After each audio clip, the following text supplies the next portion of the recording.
Good afternoon, boys and girls. It's Little Red Riding Hood, and I've been to Grandma's house. She's doing good. Thanks for asking.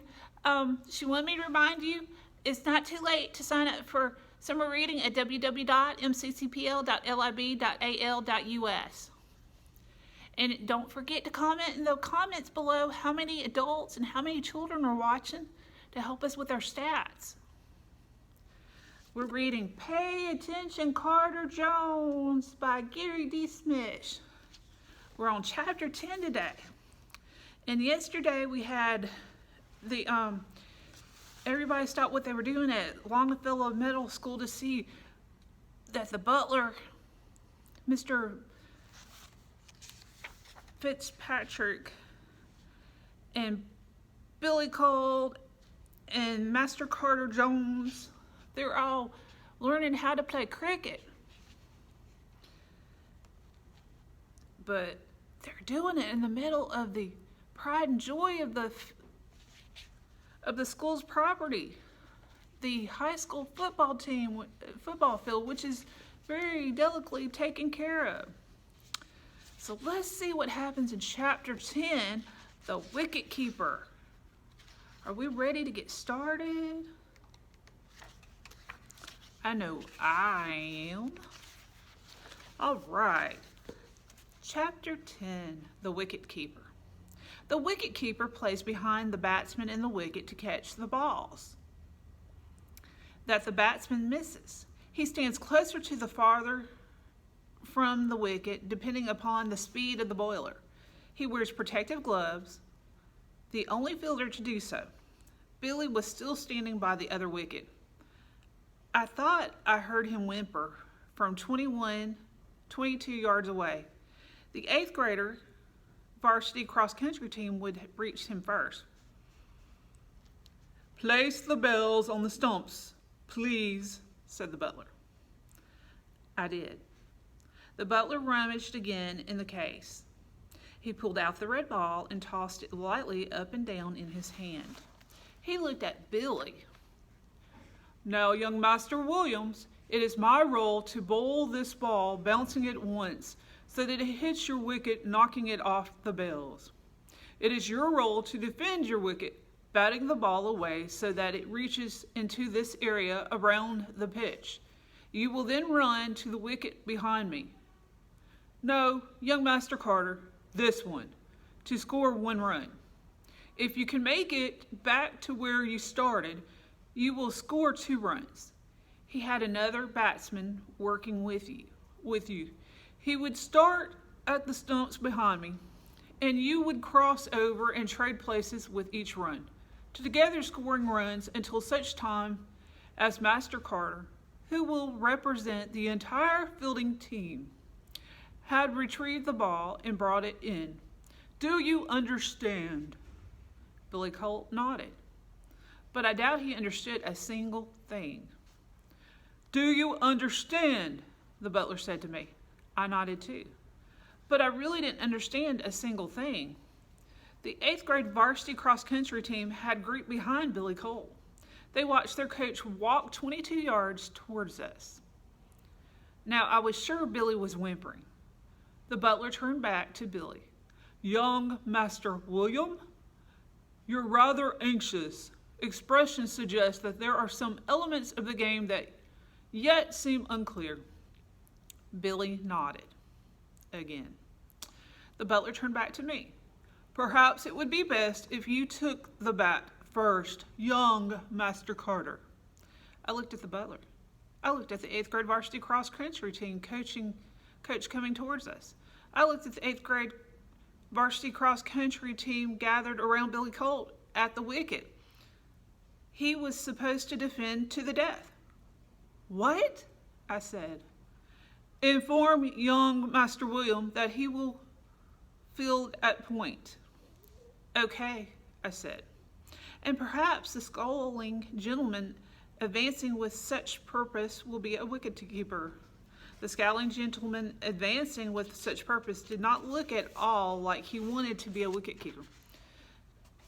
Mr. Bowles Fitzpatrick, I don't think so. Nonsense. The butler steadied the bells on the top of the stumps. On a brisk morning such as this one, who could resist the opportunity to be a wicket keeper? I can't imagine, I said. Hey, you, said Coach Karofsky. What do you think you're doing? He really did not sound like he wanted to be a wicket keeper. The butler finished steadying the bells. He slowly lifted his hands from the wicket. Then he turned to the coach.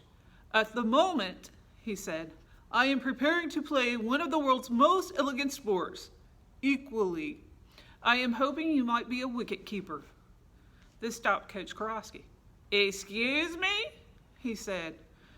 No excuse necessary, young Master William has the gloves. Come with me and I will show you where to stand. Where to stand? We started walking back the 22 yards towards Billy Cole. Coach Karofsky came with us. To the left and back from the wicket, said the butler. I'd suggest you stand only slightly back, as we will not be bowling with anything like speed today. I am sorry. Perhaps you are already familiar with the game. Coach Karofsky looked like he was not sure of himself, as he wanted to be. What game is it? Cricket, said the butler. And no matter, a sportsman such as yourself, it will come to you quickly. And you gentlemen, he was calling to the 8th grade varsity cross-country team now. You gentlemen, young Master Krebs, good to see you. Would you rotate once, please? They looked at the butler. Just once, clockwise, if you please. After a moment, they all rotated once clockwise. How convenient to have your names printed so prominently on your jerseys, young Master Krebs. Yes, it all comes back, doesn't it? Young Master Krebs and Hopewell, a most forward-thinking name. You will be slips and you will stand here and here around the pitch. No, young Master Hopewell, here. We need keen eyes and quick hands at goalie. Perhaps young Master Sang, splendid. Young Master Shao, you look like sprinting maybe in your blood. Shall we say that you will field at point with young Master William? Be ready for the ball. May come at you quickly, but is also a lovely position from which to learn the game. Young Master Jenkins and Briggs. Not related to the Thornton Briggs, are you? I suppose not. You will be covering the stand here and here. Young Master Headington are at mid-wicket here. Young Master Bryan at mid-off here. And so you see, gentlemen, we have fanned out in such a way as to cover the entire field and are now prepared to deal with any ball that comes off the bats of the opposing team. Now, young Master Carter, De La Pinay, Klatt, Barkis, and Yang, who together sound much like a firm of solicitors, you will represent the opposing team and be prepared to bat. Young Master Carter and Barkis, you are the first batsman. I will bowl the overs, and Coach Karofsky, said the cross-country coach. Coach Karofsky will be the wicket keeper for both teams. Coach Karofsky was still sort of scowling, and he still didn't not seem like he wanted to be the wicket keeper for both teams. But he took up his position to the left and about 4 steps back to the wicket. Perhaps a little closer, Coach Karofsky. Coach Karofsky came 1 step closer. Splendid all around. Now, young Master Carter, you will need those pads on your thighs. Young Master Krebs, if you would lend him assistance for a moment. Carson Krebs, who is the captain of the 8th grade varsity cross-country team, took the pads that Billy Colt handed him. Together, we strapped them on my legs. Do you know what you're doing? He said. Those, by the way, were probably the first words that Carson Krebs, 8th grader, had ever spoken to a 6th grader at Longfellow Middle School. What? Do you know what you're doing? Nope, I said. This is cricket, he said. I know. Then you know you don't fool around with cricket, right? Right. So pay attention, he said. Everything in me suddenly froze. I thought I heard high screeches from far away. What?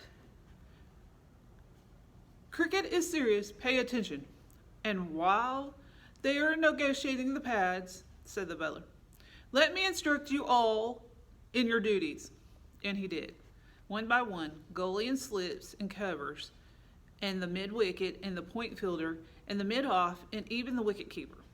I could figure out why Carson Krebs wanted me to pay attention to whatever it was I was doing, which I wasn't sure about anyway.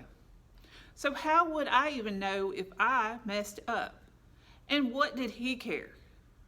We will practice our batting only at this point. Running between the wickets will come later, though young Master Barkis, to give us some sense of the lovely camaraderie necessities.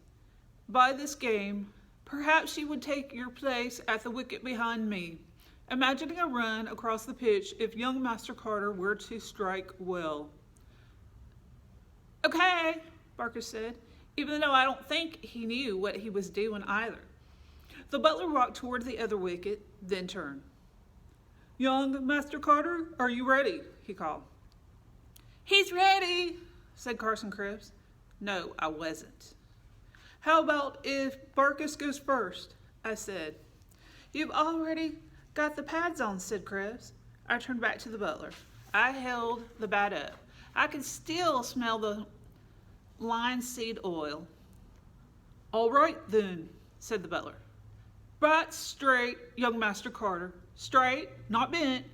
When you strike the ball, and head still, not bobbing about as if it were on a spring. Feet a little farther apart. Young Master Krebs, perhaps you will show him exactly right.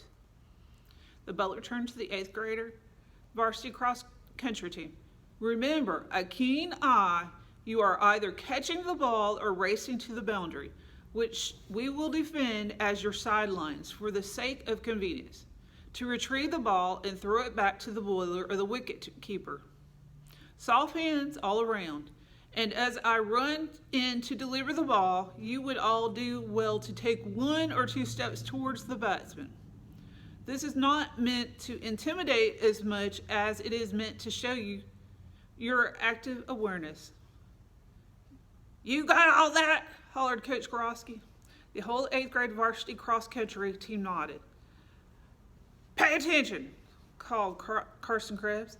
I have to tell you, this all seems sort of wrong to me. I mean, cricket on the Longfellow Middle School football field? Cricket with 8th graders? With Carson Krebs, who sounded like he'd played cricket before? With Coach Gorosky, who had never played cricket before in his life? Obviously, but who suddenly seemed to think cricket was all fired important. Because I guess that's what PE coaches think about every game with a ball. Young Master Carter, you are paying attention. I nodded. Even though I thought I heard the high screeches again, even the sound of waterfalls, and the hunting calls of hungry dinosaurs, and the slithering of snakes in low grass, and the scrambling of little crocodiles through the underbrush.